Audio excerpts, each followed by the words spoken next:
It wasn't a heist you'd see in a Hollywood movie, but it certainly gained some notoriety as one of Tucson's biggest mysteries. It's been 30 years since two thieves made off with a priceless piece of art from the University of Arizona's Museum of Art. Here's News 4 Tucson's John Patrick with a closer look, new at 6.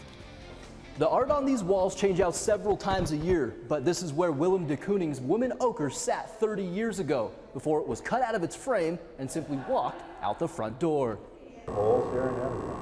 That was UAPD Sergeant Brian Seastone just after the priceless piece of art went missing.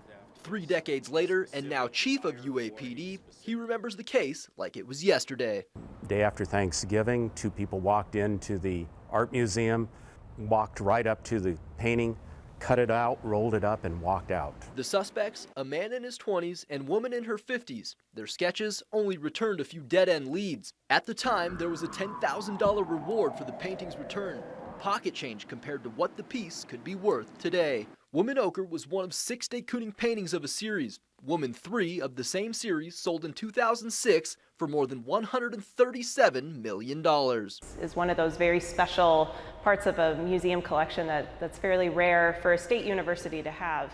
And without the Willem de Kooning, our collection's incomplete. Olivia Miller, curator for the museum, says the heist still haunts them, but there is still a sliver of hope that they will someday get it back. So 30 years would be right around the time where perhaps the person who owned the painting has since passed away, and people are willing to either talk or somebody comes across it and doesn't know what it is. We never lose hope because, as you know, you just randomly find things, by accident.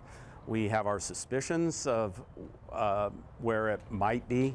With hopes of a possible recovery, tips about the painting are still being taken. If you have any information, you are asked to contact the FBI.